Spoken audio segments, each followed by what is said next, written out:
Hi, I'm Wendy Vecchi. I'm at Scrapbook.com. One of my favorite products is inks, and I want to tell you all about my favorite inks. So, I got hooked up on Ranger Archival ink, and the jet black is really what kind of got me interested in inks, and I love it. And this is a must-have for every single craft supply. Let me tell you about the properties of archival ink. These labels have a lot of information on here, and this is really important. So if you look at the label, it says acid-free, it's permanent, and waterproof. And waterproof is really the key for the archival ink, so that's what makes them different from other inks. So archival ink is a dye ink, but it's oil-based, and that's what makes it waterproof. So that's what's really a cool feature of this. Waterproof means you could actually stamp on fabric, and since it's waterproof, it's actually washable, which I think is amazing.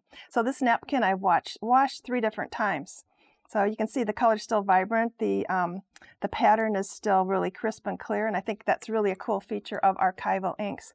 So Ranger noticed that I love archival ink so much. They're like, would you like your own palette? And I'm like, oh, yes, I would. So we have 24 colors in my archival palette. And I like flowers a lot, so they're all named after flowers and kind of from Country Garden. That was kind of my theme for this. I want you to know that they are a dye ink. Like I said, they're oil-based and they're waterproof. So I keep saying waterproof because that's really a key feature. They're translucent ink, so the more ink you add, the darker the color gets. And that's also a really nice thing too, because you can get a lot of shades with just one ink pad. Because they're translucent, the surface that you use too always makes a huge difference, and I wanted to show you that. So this is sunflower ink, and this is actually on my Perfect Gray cardstock. This is the exact same sunflower ink, and this is on my Perfect White cardstock. And again, the same sunflower ink, and that's on manila cardstock. So you'll see that the same exact ink pad on different surfaces gives you a whole lot of different options. So I think that's really a cool feature of the archival inks. Same thing with the fern green. So same exact green, but on Perfect Gray cardstock. Here it is on manila, and here it is on white. And you can see the 3 different colors that you get. So really a cool feature about that. My color palette was really popular, so we decided to expand into blendable inks, and that's how these came about. These are super stinking cute. So since this was a new formulation, I got to choose the cases, and they're really nice. First of all, they're black and sexy and cute. That's what I wanted. We put some little grippers in the base so that it's very easy to hold on to, and the base is a little bit wider, so it's feels really nice in your hand. If you notice when I tip them over, the lid does not pop off, so that's another feature that I really like. And I kind of call this the Goldilocks of ink pads, because if you look at the big archival pad, here's the blendables, and then here we have the minis. So if I just take one of these guys out, you can see it's kind of the Goldilocks of ink pads. So these are just the opposite of the archival inks. These are a dye ink also, but they're water-based. So these are not ever going to be permanent, where the archival is always permanent once it's dry. So that is the 2 big differences. So one thing that's really important to know is that because this is oil-based and the blendables are water-based, oil and water never mix.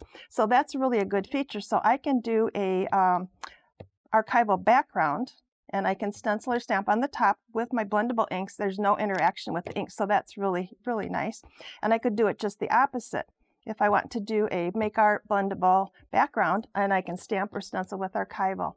So these 2 never compete, kind of like a bottle of salad dressing. The oil and water never mix. So that's really some important things to know about these inks. I wanted to talk about cleanup too, because that's really important. And here we go again with the waterproof part of it. So you can't clean these with water because they're waterproof. So the solution is rubbing alcohol. So if I stencil and I need to clean my stencil, if I've used archival, rubbing alcohol will take it off. You can also use like the little alcohol prep things if you are traveling, so that's kind of a nice option. Or if you just have a small area to clean, that works out really well. The Make Art blendable inks now are water-based, so these will easily clean up with water, no problem at all. And here's another example of the colors on 2 different surfaces. So this is one of my new stamps. This is right from Ranger. Super cute flower. And here it is. You can see exact same flower. Again, I used my sunflower blendable ink. This is on Perfect Gray cardstock, and this is on Perfect White cardstock. So on an actual die cut, you can see the difference in these. One question that comes up a lot is ink pad storage. How do I store my ink pads? And right from Ranger does not matter. So if you want to store them upside down and be able to read the name on the bottom, that's fine. If you want them this way, that's fine. When I ship them to classes, a lot of times they have to be this way in my container. It does not matter. So anything that you read, like it has to be this way, it has to be that way. It doesn't. Right from Ranger, anything that fits your storage is going to work just fine. So uses, what can I do with these? So I can stamp with them, I can ink with them, blend with them, I can stencil with both of them. If I'm going to stamp on fabric, I'm going to use the archival ink because that is the permanent washable ink. So earlier I showed you or told you that you can use archival and blendable on the same project and they don't interact.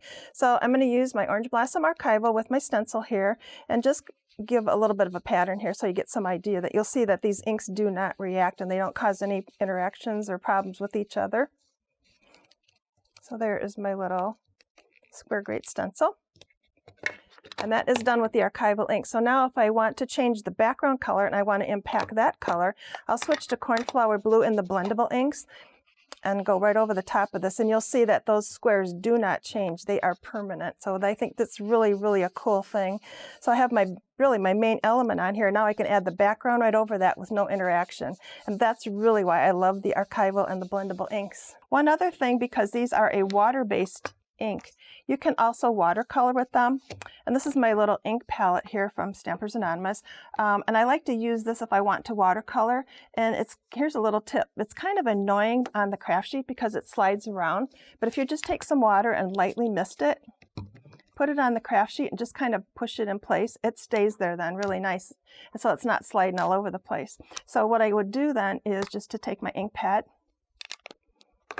I use my detail water brush without water because I like to just pick it up. I have more control that way. And let me just grab a piece of watercolor cardstock here. And you can see I can go ahead and watercolor with these. So really, really nice. So I think it's really important just to know the basics of the archival inks and the blendable inks so that you get the result you expect. Thanks for watching. If you like this video and want to see more from Scrapbook.com, please like, share, subscribe, and leave a message. Happiness is life handmade.